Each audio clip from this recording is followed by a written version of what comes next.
Assalamualaikum, Diva. Waalaikumsalam, Pak. Sebentar ya, siap-siap dulu.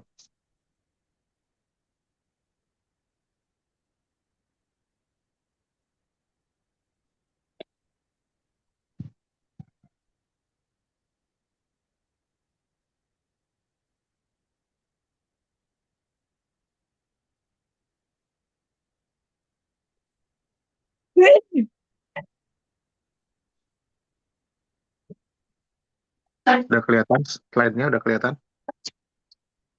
Udah. Oke, kita mau bahas tentang exchange rate system, tapi sebelum ke situ kita recap dulu sedikit ya, tentang balance of payment. Kemarin eh,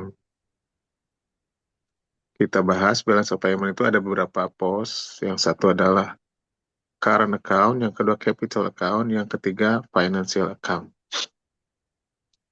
Current account ini terkait dengan transaksi jual beli barang dan jasa ya. Ini jual beli barang, ini jual beli jasa. Kalau capital account dalam konteks barang modal. Kalau financial account ini dalam konteks investasi, baik investasi langsung maupun investasi dalam bentuk portfolio. Kalau yang ini udah cukup jelas ya, ekspor impor selisihnya kalau positif berarti ekspor impornya surplus. Ini juga ekspor impor tapi dalam konteks jasa. Ini kalau negatif artinya lebih banyak impor jasa daripada ekspor jasa. Gitu ya. Kalau di sini biasanya angkanya kecil nih, karena jarang banget sih terjadi transaksi untuk barang modal. Nah, yang besar itu di financial account. Direct investment itu apa? Direct investment itu kayak buka pabrik ya. Kalau misalnya BYD buka pabrik di Malaysia, itu direct investment. Jadi investasi langsung. Sementara kalau portfolio investment itu apa? Investasi dalam dalam financial assets kayak beli sukuk, beli saham gitu ya. Itu namanya eh, portfolio investment. Nah, kalau misalnya lebih banyak orang dalam negeri berinvestasi di luar, maka ini positif. Tapi kalau misalnya lebih banyak orang luar investasi di dalam negeri, ini adalah eh, negatif. Kalau profitnya di mana? Kalau saya berinvestasi di luar, kan duit saya keluar ya, ada minus. Kemudian kita dapat dividen. Nah, dividennya mana? Dividennya itu taruhnya di sini, gitu, gitu ya. Jadi ini adalah barang, ini adalah jasa, ini adalah income. Income itu apa? Kalau saya bekerja di luar negeri, nih catat di sini income. Saya dapat profit dari bisnis atau investasi di luar negeri, dapat di sini. Saya dapat bunga atau dapat nisbah bagi hasil dari sukuk luar negeri, catat di sini. Tapi duit yang keluar untuk investasi dicatatnya di sini. Gitu ya. Nah, em, kalau positif, positif, positif, positif, maka reserve kita akan tambah. Tapi kalau ini misalnya, ini ditambah ini hasilnya negatif, ya, maka ditutup sama reserve. Sehingga di sini menjadi nol. Gitu ya. Apa namanya? Kesimpulan atau recap dari materi yang kemarin kita bahas.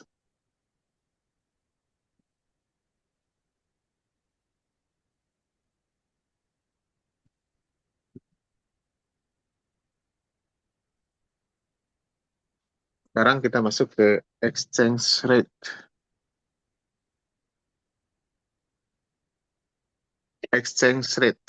Kenapa ini materi ini masuk di dalam materi international trade? Karena kan mau nggak mau kita ketika bertransaksi dengan pihak luar negeri, belum tentu kita menggunakan mata uang lokal kita. Pasti kita pakai mata uang asing. Nah, ada tiga sistem yang bisa dianut dalam menentukan mata uang asing. Apakah floating? Floating itu artinya ringgit Malaysia mau berapapun naik turunnya itu terserah market. Ini namanya floating. Rupiah against US dollar mau berapa nilainya itu terserah market. Negara nggak ikut campur. Kalau demand lebih tinggi daripada supply, pasti harganya akan naik. Atau sebaliknya, kalau supply-nya lebih tinggi daripada demand, maka harga akan turun. Jadi naik turunnya itu full ditentukan oleh market. Negara nggak ikut campur. Nah, biasanya mata uang dari negara besar tuh rata-rata begitu ya. USD, Euro, em, GBP, Pound Sterling, GBP, Pound Sterling.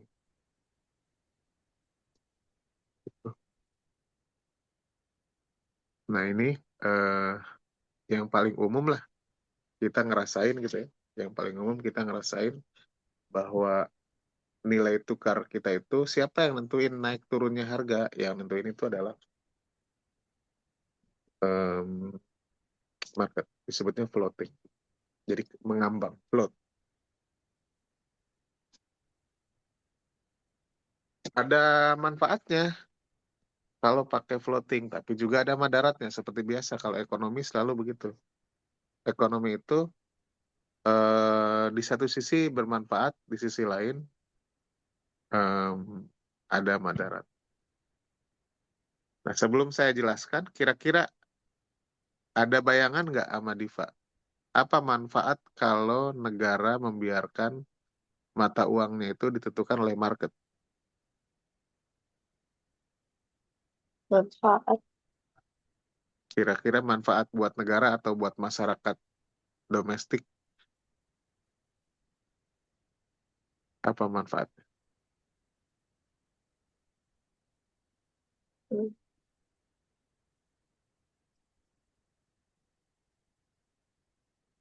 nggak tahu, Pak. Ada. Oke. Manfaatnya itu kita akan ketemu harga yang efisien. Jadi kalau di- apapun ditentukan oleh market, mau mata uang, mau barang, telur lah, beras, minyak, kalau semuanya ditentukan oleh market, maka akan efisien. Jadi fair, itu adalah harga yang fair buat penjual fair, buat pembeli juga fair, gitu kan ya? Itu manfaat dari market, apapun ditentukan oleh market. Tapi ada madaratnya. Madaratnya kayak gimana? Madaratnya kalau misalnya telur deh, atau beras, beras, beras. Beras itu kan petani yang jual kita konsumen. Ya. Apa manfaatnya ketika beras harganya ditentukan oleh pasar? Manfaatnya si beras itu akan ketemu harga yang disepakati oleh kedua belah pihak. Kalau pas lagi turun memang itu adalah harga kesepakatan, kalau pas lagi naik itu juga adalah harga kesepakatan.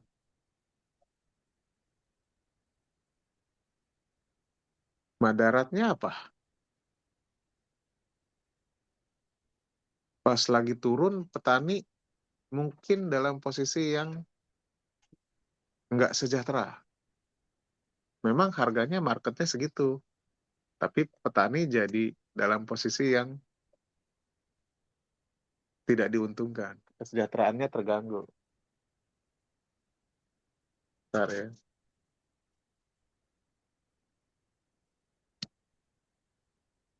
Bentar, Diva.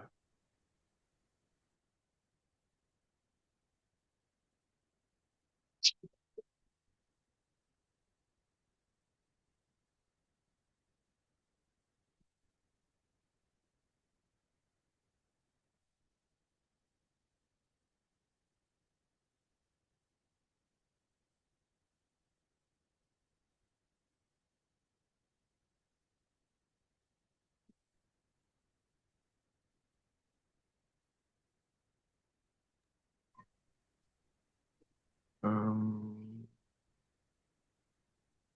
oke. Jadi saya tadi kasih contoh telur ya. Jadi ketika naik turun harga telur itu fair, tapi pas lagi turun mungkin nggak suportif buat sisi petani ya. Nah untuk itu maka mau nggak mau biasa misalnya negara itu intervensi. Untuk harga telur kita tentukan atas batas atasnya, atas batas bawahnya gitu. Jadi kalau turun jangan terlalu turun, kasihan petani gitu. Kalau naik jangan terlalu naik juga, kasihan pembeli gitu. Kenapa ada aturan gitu? Karena ingin memastikan bahwa kalau harga turun, petani nggak terlalu didikte oleh market lah kayak gitu. Tapi juga kalau harga naik, konsumen juga jangan terlalu didikte oleh market. Nah sama dalam hal nilai tukar juga gitu. Kalau turun, kalau harga turun, maka sebagian masyarakat harga exchange rate ya melemah, sebagian masyarakat senang. Tapi kalau menguat, sebagian masyarakat lain yang senang. Jadi selalu ada manfaat dan madarat. Nah untuk itu akhirnya ada pendekatan yang kedua, yaitu fix, fix exchange rate.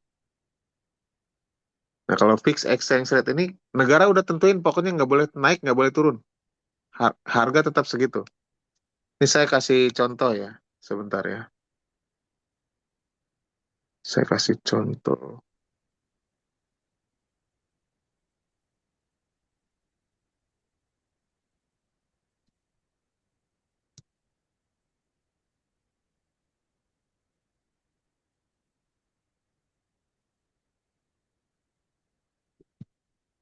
Biar kebayang sama Diva.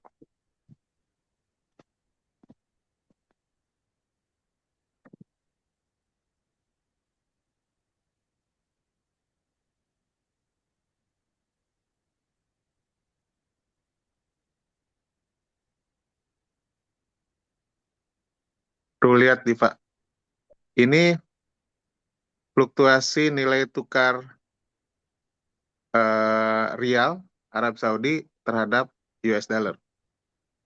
Ini kan kayak garis lurus, ya nggak? Iya. Ini kayak garis lurus gitu. Jadi setiap turun, government-nya intervensi. Turun, government-nya intervensi. Naik, government-nya intervensi. Naik dikit, jadi turun lagi, intervensi. Terus saja begitu. Naik dikit, turun. Sehingga diupayakan nilai tukar itu kayak garis lurus. Gitu. Ini karena apa? Karena Arab Saudi itu mengenakan fix, fix exchange rate. Sementara misalnya kita lihat eh, saya ganti ya,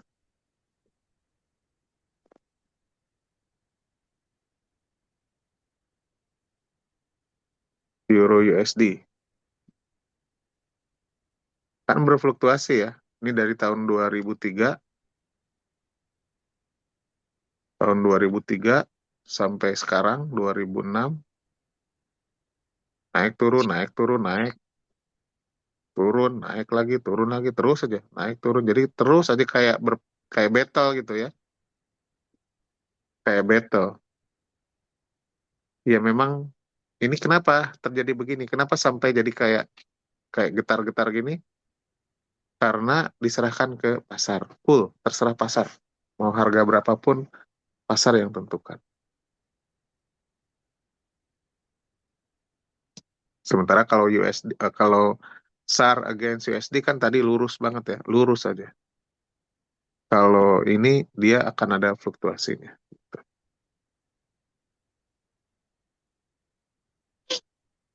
Jadi ini toward different extreme, yang satu mengenakan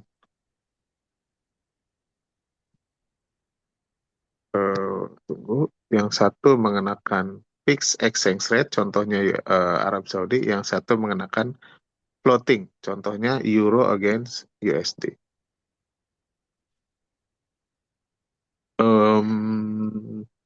Malaysia pakai apa? Saya belum pernah lihat Malaysia. Tapi Malaysia juga kayaknya sih. Nah, akhirnya mungkin kebanyakan yang ini, yang ketiga. Ini kayak campuran gitu. Ya. Diserahkan banget enggak, ya. Kalau saya ulang ya. Kalau floating ditentukan oleh market. Kalau fix ditentukan oleh government. Jadi naik turunnya atau berapa nilai tukar itu yang nentuin siapa? Government atau central bank. Kalau di sini siapa yang nentuin naik turun harga? Itu market. Gitu ya. Kalau ini mungkin kebanyakan negara. Indonesia mungkin pakai itu, Malaysia juga pakai itu gitu. Di satu sisi ini hybrid. Hybrid itu kadang mostly market driven. Kebanyakannya ditentukan oleh market. Tapi sekali-kali central bank intervensi.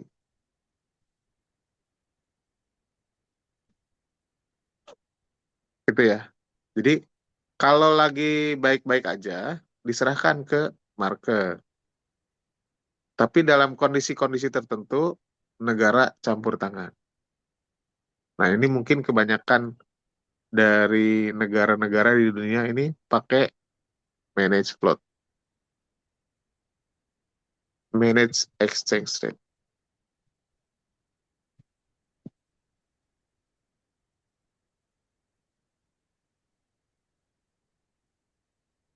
Saya kasih contoh, contohnya misal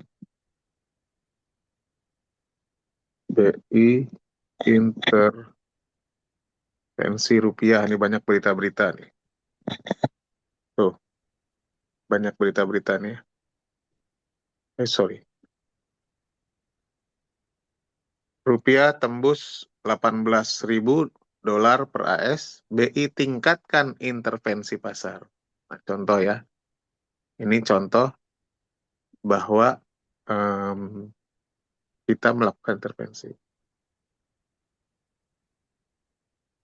Bank Indonesia turun tangan untuk selamatkan rupiah. Nah, contohnya ya, ini berita-berita yang menjelaskan bahwa kita itu sering campur tangan.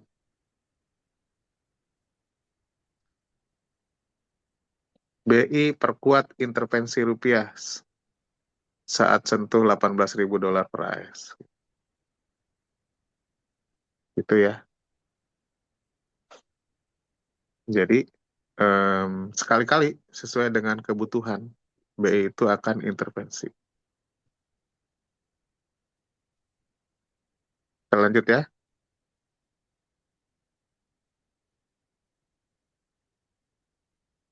Secara gambar, ini kembali ke market nih.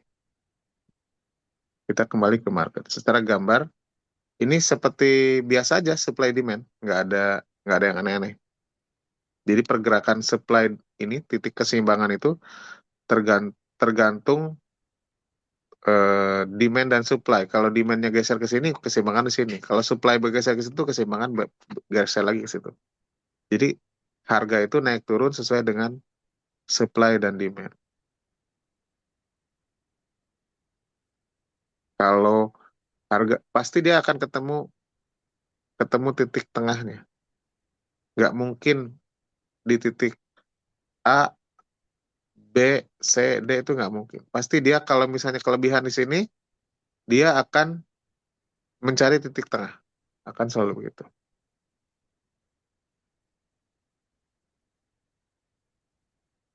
Kalau menguat itu, pasti karena demand-nya naik. Kalau melemah, itu pasti karena supply-nya turun. Atau supply-nya malah banyak. Balik. Supply-nya banyak, sehingga turun, naik turun gitu. Apresiasi artinya apa? Apresiasi itu artinya nilainya, sorry, depresiasi turun ya. Jadi kalau ini istilah dalam exchange rate ya, depresiasi artinya nilai mata uang kita turun. Apresiasi artinya nilai mata uang kita naik.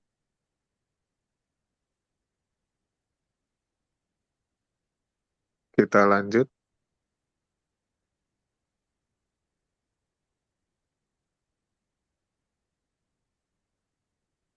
Any shift in the currency demand and supply curves will cause the exchange rate to change. Ya, seperti yang saya bilang tadi ya.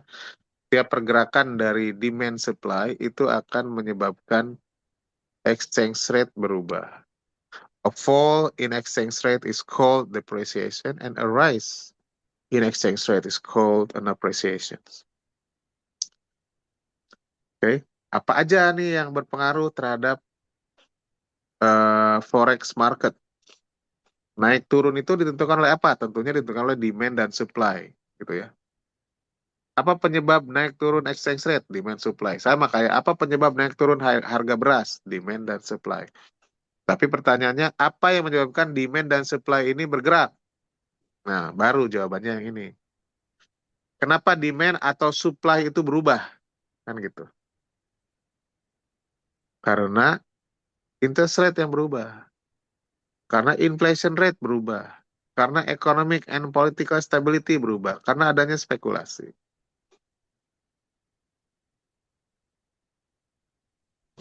Indonesia rupiahnya turun ke 18.000. Apa action yang dilakukan oleh BI? Ada dua. Satu, intervensi. Dua, naikin suku bunga. Kemarin tuh ya. Intervensi tadi udah dibahas ya. Udah ditunjukkan beritanya. Yang kedua, naikin suku bunga. Ini, kita lihat beritanya.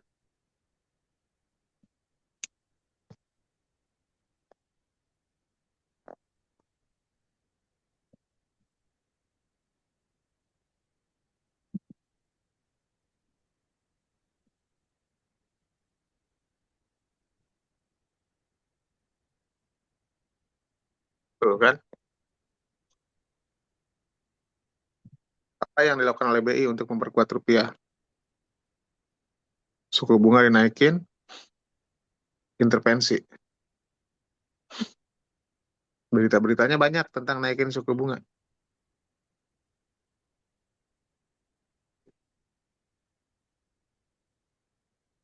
Jadi kenapa BI naikin suku bunga? Karena suku bunga ini berpengaruh. Faktor salah satu faktor utama yang bisa mempengaruhi naik turunnya suku bunga. Nilai tukar. Kalau suku bunga dinaikin, maka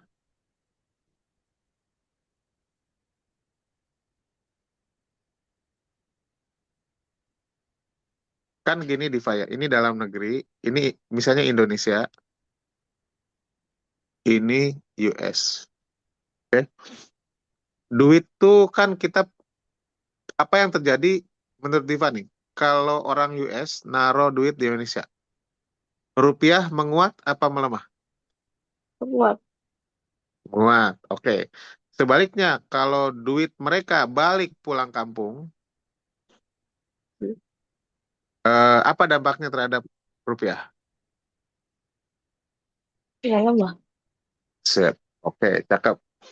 Nah, Kenapa nilai tukar kita melemah? Karena duit-duit dalam negeri banyak yang pulang kampung ke sana, ke US. Akibatnya di sini jadi melemah, rupiah turun. Karena duit-duit ini pada pulang kampung semua. Gimana caranya supaya duit-duit itu balik lagi ke Indonesia? Gimana caranya supaya balik lagi ke Indonesia?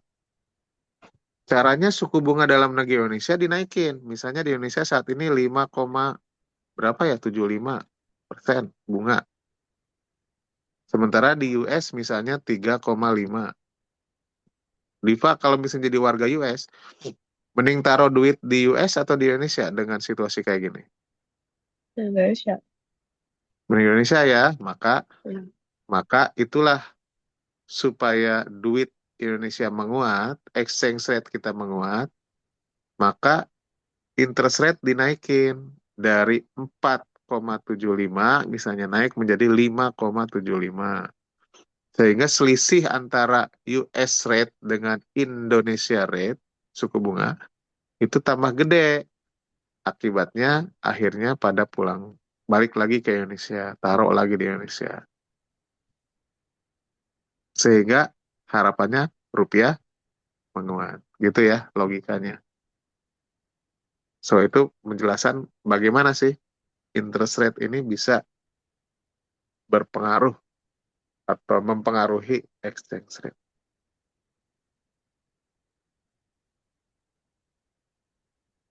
Artinya demand-nya naik ya.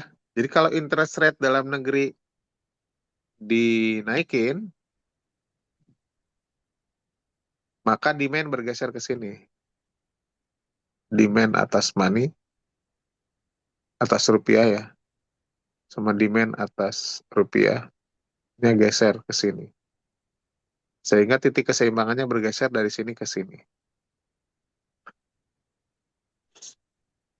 Yang kedua, inflasi. Lower inflation make a currency more valuable due to greater purchasing power. Nah, kalau inflasi dalam negerinya melemah,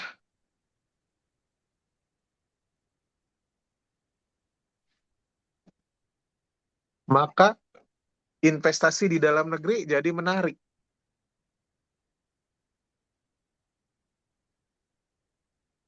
Jadi kalau interest rate naik, ini bagus buat exchange rate.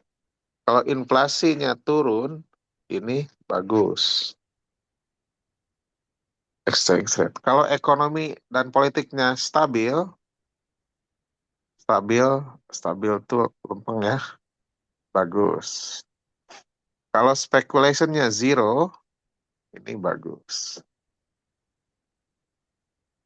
Artinya sebaliknya, ya. Kalau Indonesia suku bunganya turun, mungkin nggak menarik buat asing. Apalagi inflasinya tinggi, suku bunganya turun, inflasi tinggi. Ini kan nggak happy. Asing ini nggak happy, ini nggak happy. Politiknya naik turun, banyak kerusuhan. Ini nggak happy. Banyak spekulasi, ini jelas kalau banyak spekulasi jadi banyak naik turun gitu. Itu sih untuk menjelaskan bahwa empat faktor ini bisa berpengaruh terhadap exchange rate.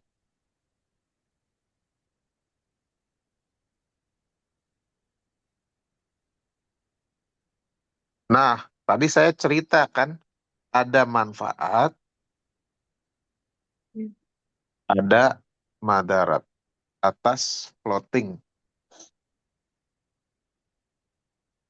Manfaatnya apa? Automatic correction kalau turun dan sebagainya bisa otomatis. Terus nggak ada isu dalam hal likuiditas. Jadi ini manfaat-manfaat yang diterima oleh para pihak yang menerapkan floating exchange rate.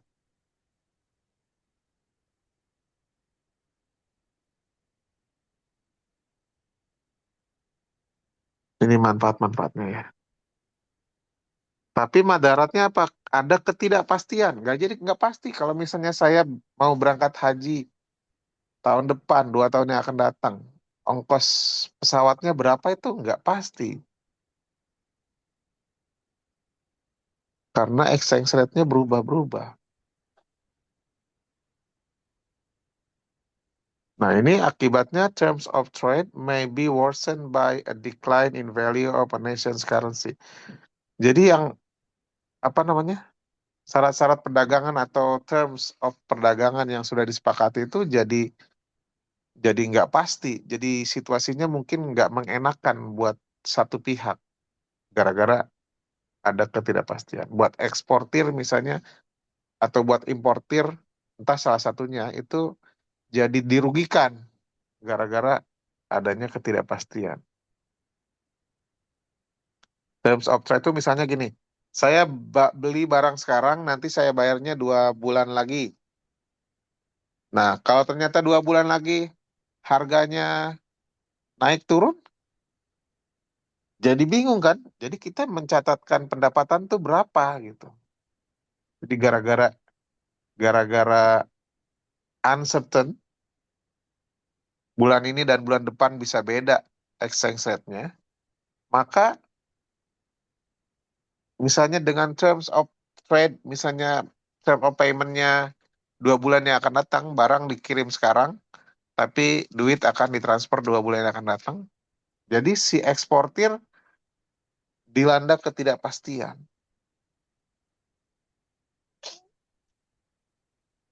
Nah, dampak lanjutannya, kalau uncertainty ini terlalu liar, malah jadi unstable exchange rate ya.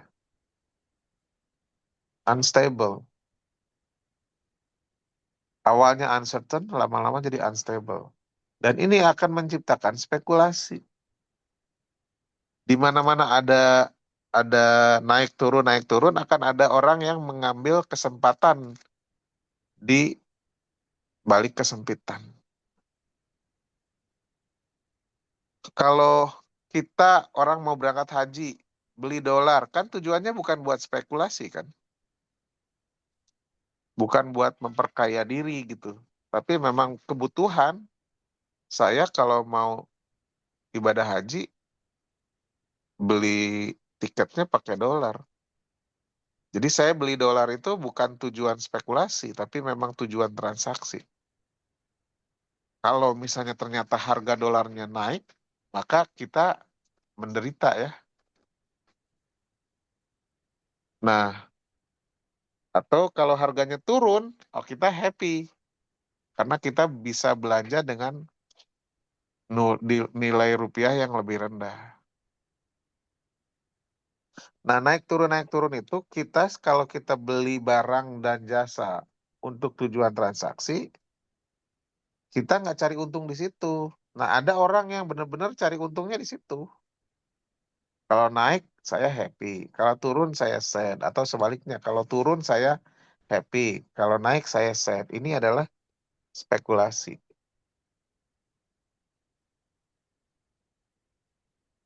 Jadi kalau nilai tukar kita banyak dipengaruhi oleh spekulan, maka itu jadi kayak mengganggu stabilitas. Ya, kalau banyak banyak spekulan nanti akibatnya jadi unstable, tambah unstable. Tapi ini konsekuensi kalau misalnya ada naik turun naik turun naik turun naik turun, pasti akan ada orang yang berspekulasi. Tapi kalau lempeng, gimana mau berspekulasi? Harga di di sini sekian, harga di masa depan juga sama sekian. Jadi apanya yang mau dispekulasiin? Tapi kalau naik turun naik turun naik turun naik turun, pas turun saya beli, besok naik, saya jual happy. Ada selisih harga, gitu kan? Jadi ini dibalik ada advantage, tapi juga ada disadvantage atas kebijakan floating tadi.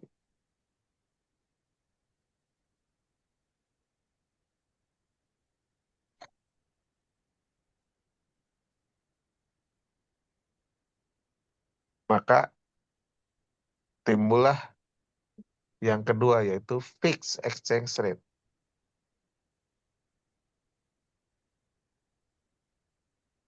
Nah, fixed exchange rate itu sebenarnya sebaliknya.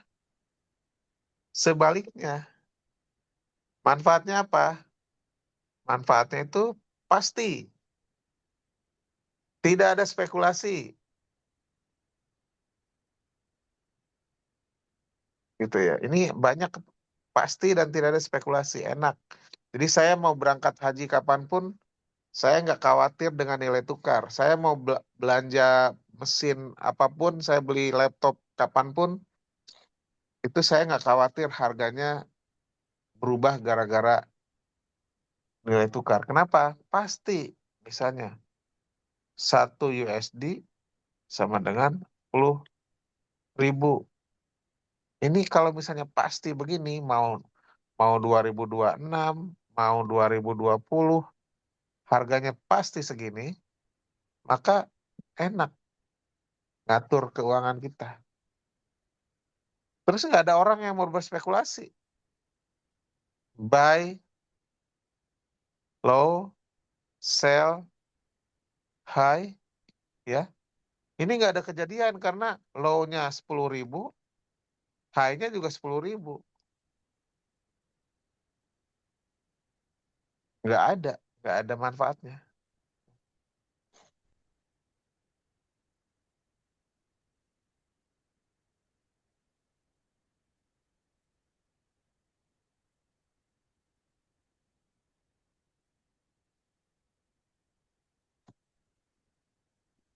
Jadi manfaatnya itu penuh kepastian.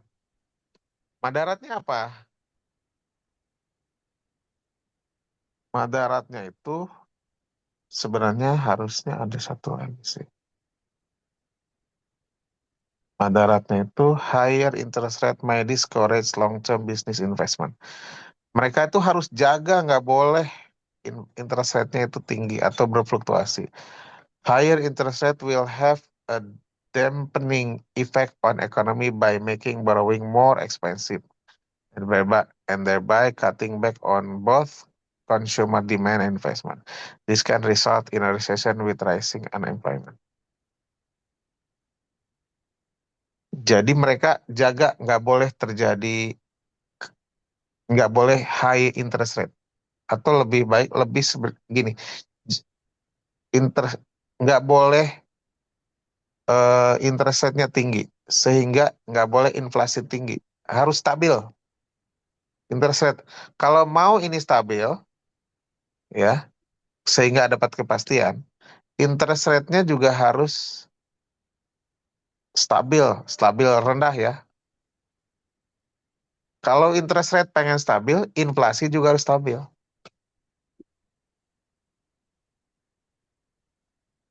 Dan sebenarnya ada yang ketiga, reserve-nya harus banyak.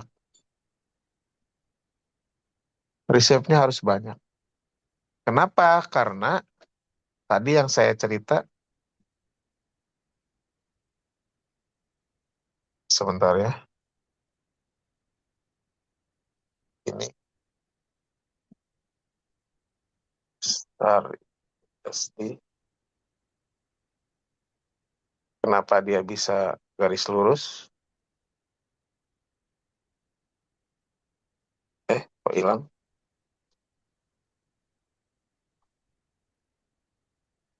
Mana?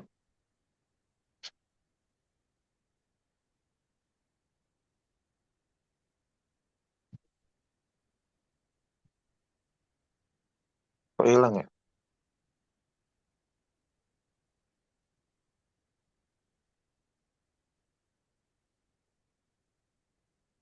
Eh,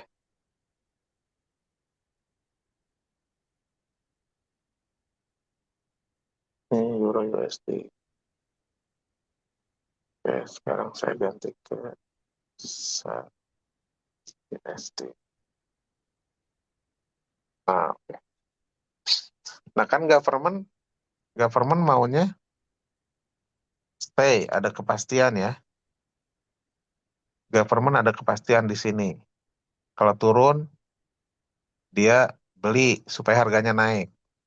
Turun lagi, beli supaya harganya naik-naik, jual supaya harganya turun.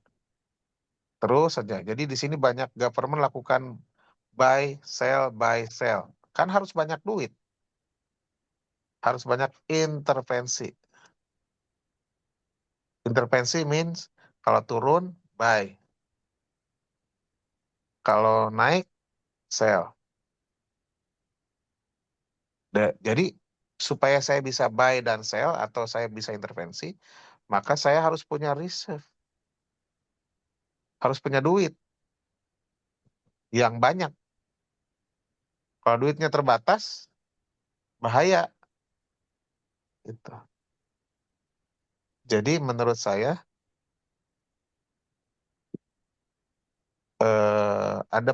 ada disadvantage keempat. Ini boros, boros reserve, Hmm. reserve gitu. Nah untuk itu udah selesai ya.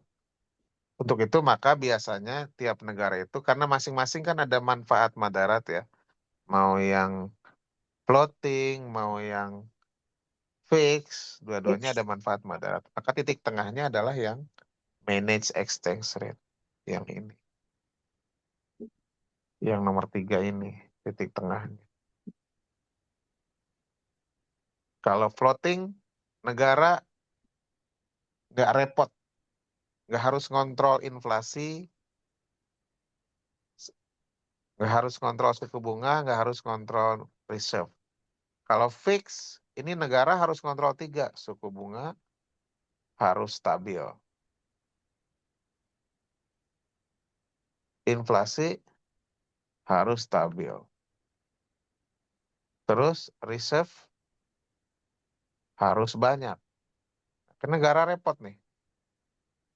Tapi akibatnya rakyatnya enak, yaitu certain.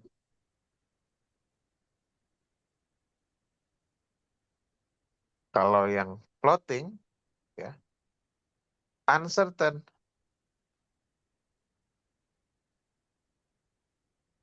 naik turun, terus nilai tukarnya juga nggak stabil. Tapi negara nggak perlu repot ngatur suku bunga terserah, suku bunga naik turun terserah, inflasi naik turun terserah, reserve nggak banyak dipakai, aman, reserve-nya eh, nggak perlu banyak-banyak. Nah akhirnya pakai yang tengah-tengah ya, tengah supaya apa? Supaya negara nggak terlalu keluar intervensi, artinya nggak perlu harus banyak keluar duit, ya. Tapi juga ada tingkat ke kepastian tertentu. Pasti-pasti banget sih nggak, karena ditentukan oleh market, tapi lumayan ada, nggak terlalu liar gitu.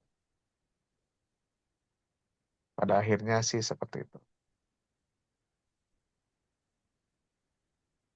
Oke, gimana Rio di Malaysia?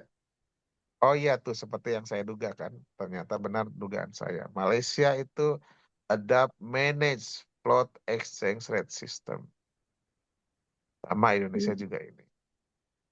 A managed float exchange rate system, also known as a dirty float, is where a currency's value is primarily determined by market forces, supply demand, but with occasional intervention by the central bank. Ya, jadi Malaysia serahkan ke pasar, supply dan demand terserah, tapi sekali-kali, occasionally, ada intervention. Kalau intervention artinya government keluarin duit buat buy, tapi juga bisa dapat duit kalau sell. Biasanya buy kalau harga turun kan, harga turun ke buy.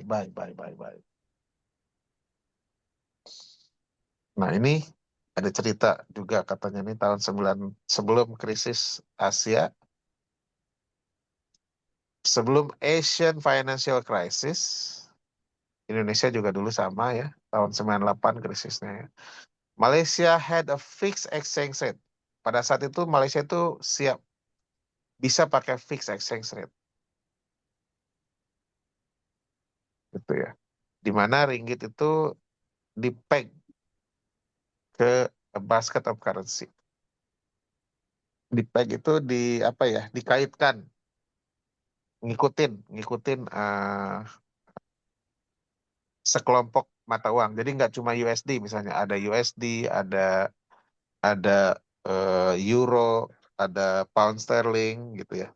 Jadi semuanya di, di dibikin kayak satu basket gitu. Kemudian, nah ringgit Malaysia itu ngikutin angka itu, di-peg, ngikutin.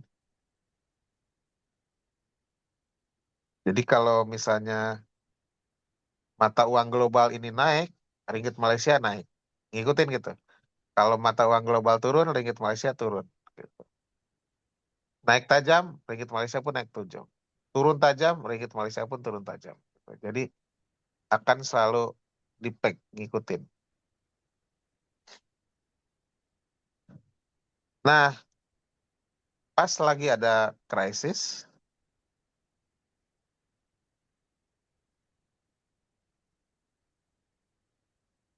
Malaysia peg the ringgit to US dollar at rate of 3,8 to stabilize the currency.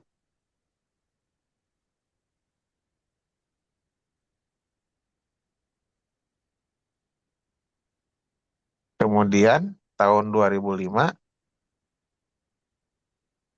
Malaysia move from a fixed peg to a managed floating system. Jadi allowing ringgit Malaysia to be determined by market while maintaining the stability. Jadi awalnya ini yang menyelamatkan Malaysia dari krisis Asia waktu itu ya. Kenapa? Karena Malaysia berani ngepeg ringgit di angka ini supaya mata uangnya stabil. Indonesia nggak lakukan itu karena waktu itu Indonesia ekonominya juga lagi berantakan, nggak sanggup. Karena kalau mau ngepeg ini kan harus harus tadi tuh harus nilai harus punya riset yang banyak. Nah, Malaysia waktu itu bisa selamat dari krisis krisis moneter karena dia bisa ambil kebijakan ini.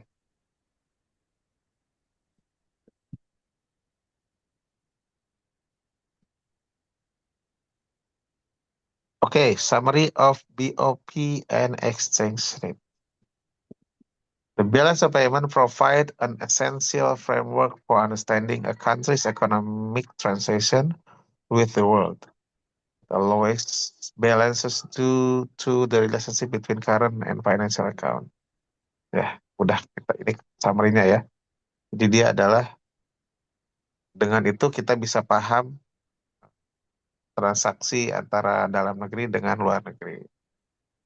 Kita lihat antara current sama financial account. Bukannya ada tiga, kenapa yang capital account nggak disebutin? Karena nggak insignificant ya.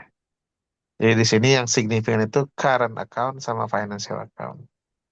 Baik lagi ke sini, kita lihat contohnya, ya kan? Sebenarnya ada tiga kan? Current, capital, sama financial. Tapi yang ini nilainya kecil. Maka kadang disebutnya cuma current and financial account aja.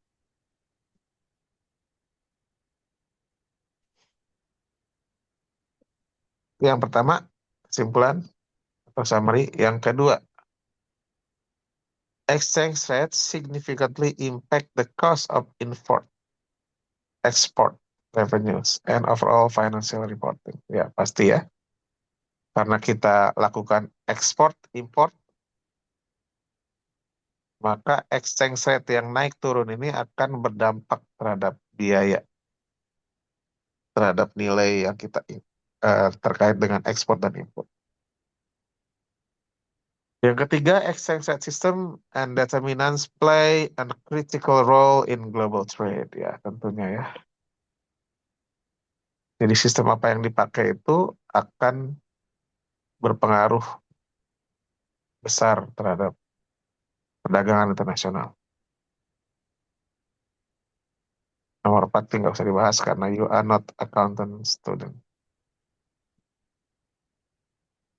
Exercise. A Malaysian furniture exporters receives payment in Australian dollar. Recently, the dollar has depreciated against Malaysian ringgit. Ekspor pakai Australian dollar, tapi Australian dollarnya lagi depreciated against Malaysian ringgit. Gimana ini pengaruhnya terhadap revenue dari Malaysian exporter? Malaysian exporter happy atau sad? Happy. Artinya Malaysian ringgitnya menguat ya. Ya. Malaysian ringgit menguat. Kalau Malaysian ringgit menguat, ekspor happy nggak? Sad. Hmm. Jadi misalnya gini ya. Misalnya gini. Barangnya, harganya, kita pakai rupiah sama IDR aja ya. Misalnya, dulunya itu IDR itu 10.000.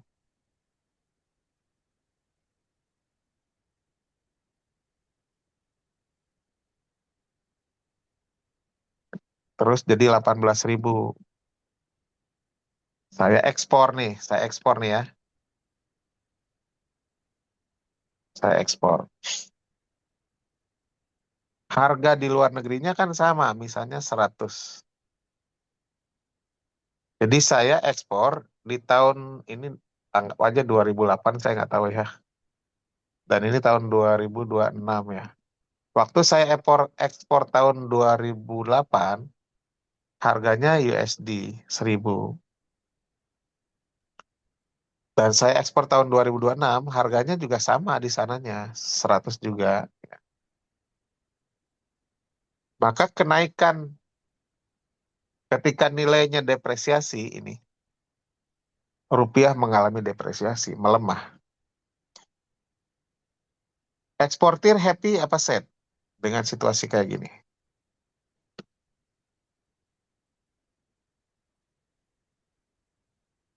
Dulu Happy. berarti kan Hmm. 10.000 kali ini ya.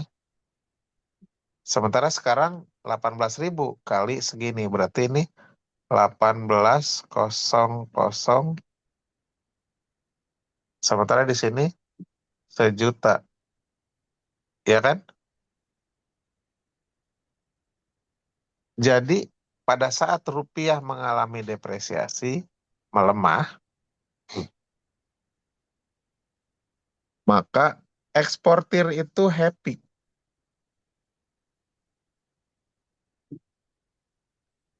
Kesimpulannya kalau domestic currency melemah, maka domestic seller ekspor itu happy.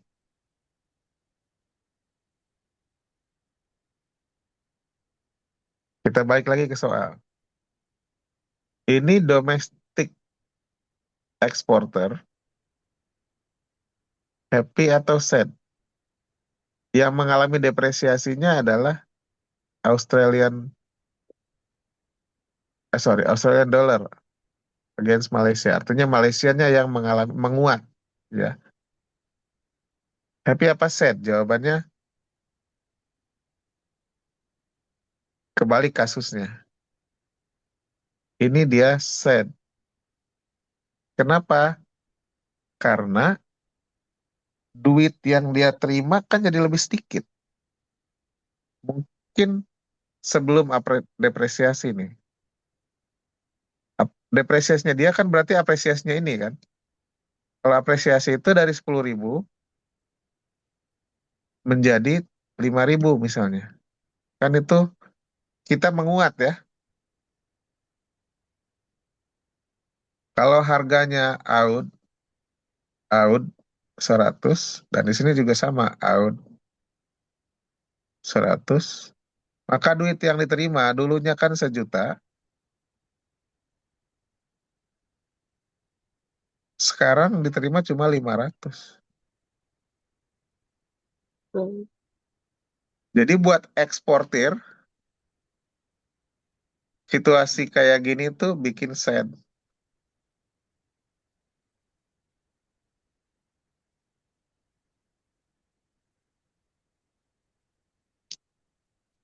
Jadi kalau eksportir itu maunya nilai lokal tuh jangan apresiasi.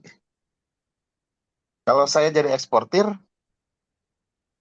jangan sampai duit kita itu menguat. Jadi rupiah misalnya sekarang turun ke 18.000, itu eksportir itu happy.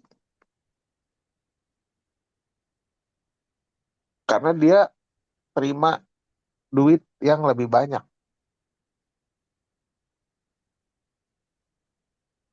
Tapi importir, sedih dia. Karena dia jadi belanja harus lebih banyak. Hmm. Keluar duit harus lebih banyak. Jadi kalau rupiah mengalami depresiasi, seperti saat ini, eksportir bakal terima pendapatan lebih banyak, tapi importir bakal keluar duit lebih banyak. Jadi situasi yang diinginkan oleh eksportir adalah nilai rupiah terus mengalami depresiasi. Sebaliknya kalau importir maunya rupiah harus terus kuat. Semakin kuat rupiah, semakin happy dia. Kenapa? Karena pengeluarannya makin dikit. Nah, dalam konteks ini, nilai duit lokal menguat. Bagaimana nasib eksportir? Ya, dia sad. Sad. Oke ya, sekarang kita lihat nomor 2. Reflect on Malaysia's experience during Asia financial crisis when the ringgit was pegged to US dollar. Why might a country choose a fixed exchange rate during crisis and what are the implications for international trade? Coba Diva jawab. Pada saat Hmm. krisis moneter tahun 98, 97, ringgit itu dipeg terhadap US dollar, Oh ya. dibikin fix. Kenapa diambil kebijakan itu dan apa dampak implikasinya terhadap perdagangan internasional? Pakai bahasa Diva sendiri. Hmm. Itu Malaysia ya? Heeh.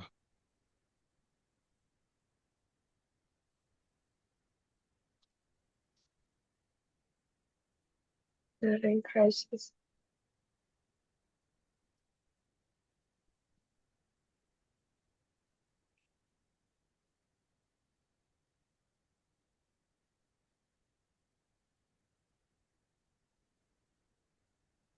Apakah itu kebijakan yang bagus atau kebijakan yang memperparah krisis? Pas lagi Hmm. krisis, Hmm. nilai Malaysia, nilai tukar rupiah Malaysia, sorry, nilai tukar ringgit Malaysia terhadap dolar terus melemah. Akhirnya si pemerintah Malaysia itu bikin fixed exchange rate. Bagus ya. Heeh. Itu kebijakannya memperbaiki keadaan atau memperparah keadaan? Perbaiki Iya, memperbaiki. So why dia harus lakukan itu? Jawabannya kira-kira untuk memperbaiki. ya untuk memperbaiki keadaan ya, untuk Ya. memperkuat atau memberikan kestabilan, memberikan kepastian ya. Karena tujuan dari fixed exchange rate kan Hmm. itu ya. Pasti. Memberikan kepastian. Nilai tukarnya nggak terdepresiasi terus-terusan. Apa implikasinya terhadap international trade?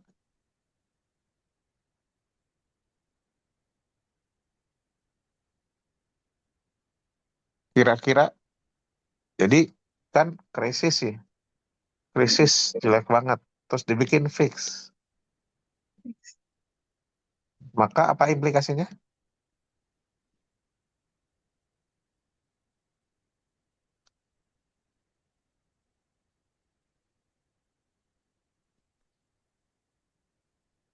Jadi apa ya?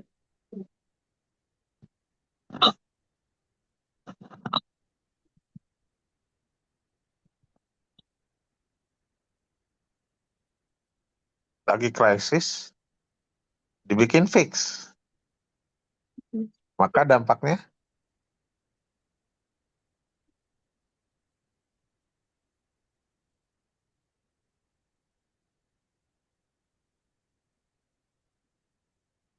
coba dulu sama Diva Hmm. semampu Diva.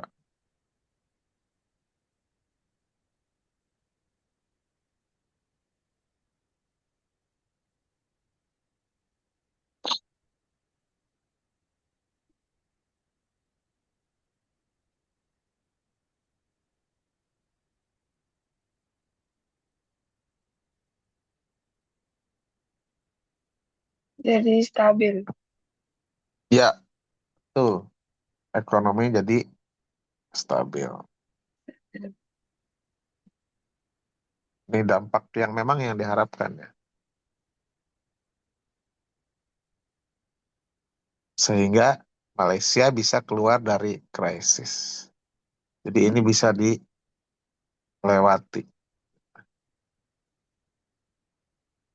Oke, habis. Udah Terus, habis slide-nya. ya, eh berarti materi ini unit berapa? Unit 13 13. ini udah selesai ya. Ya. Kabari aja Diva kalau misalnya mau ada yang perlu dibahas di unit-unit berikutnya. Oh ya. Nah, oke, sementara gitu dulu. Oke. Yuk, Kasih, Pak. Assalamualaikum. Sama-sama. Yuk.